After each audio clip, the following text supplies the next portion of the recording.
Lepas ni kalau begini jangan naik 5 kaki teruk. Sekarang pukul 5.24 pagi. Udah makan strawberry. Ni sebenarnya mau balik Cameron. Lepas tu keluar je. Pilih lah. Biarlah kat lepas. Ni jom. Tiba-tiba baik. Ni cuti.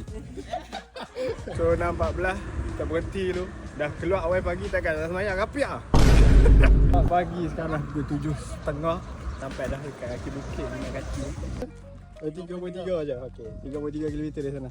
7.33 kita tengok kita sampai naik atas ke bawah. Mencanak naik juga nampak dah. Jalan tar je. So ada simen. Oh, Sarah cantik. Mencanak naik weh. Dari awal sampai sekarang ni duk naik. Orang kata ketinggian dia 510. Baru 125. Long ni. Saya rumah ni. Kita tengok view. Cantik. Kita bergiakan contoh race S dengan bracelet TikTok. Dengan sentuh pintu. Wow, dari tadi dah. Biar nak mendaftar kan. Awal sampai sekarang duk merah. Siapa yang nak naik 5 kaki tu untuk beginner. So bawa kayu. Si boleh. Apa dah nak jumpa hemok. Jadi kalau hang nak tidur sini boleh lah. Tapi hati-hati aku pasal. Lepas 51 minit kita hiking. Tu boleh nampak dah puncak dah. Puncak di atas sana. Nampak tak bendera tu? Tadi. Bola senang naik ni memang habuan lah. Bola kita kena lari. Naik atas sikit kan. Lari sikit kan. Dalam minit. Bersih lah.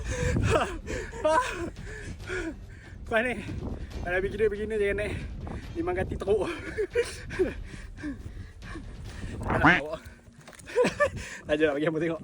Sampai view 5 kaki 510. 58 minit ya. Kita dah sampai dah atas ni.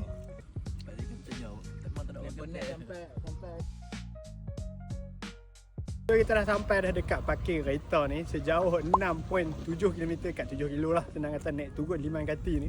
Alah hampa nak tahu jalan macam mana hampa nak naik ke 5 kaki ni, jangan lupa komen kat bawah. Nanti aku up video satu lagi jalan untuk naik. So je ikut aku. Tapi air terjun dia pula.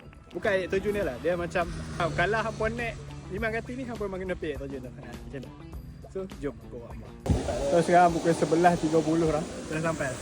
Dekat latar perahu. So kalau lepas habis 5 kaki hampa kena main sini. Ambil duduk, rehat, mandi apa semua.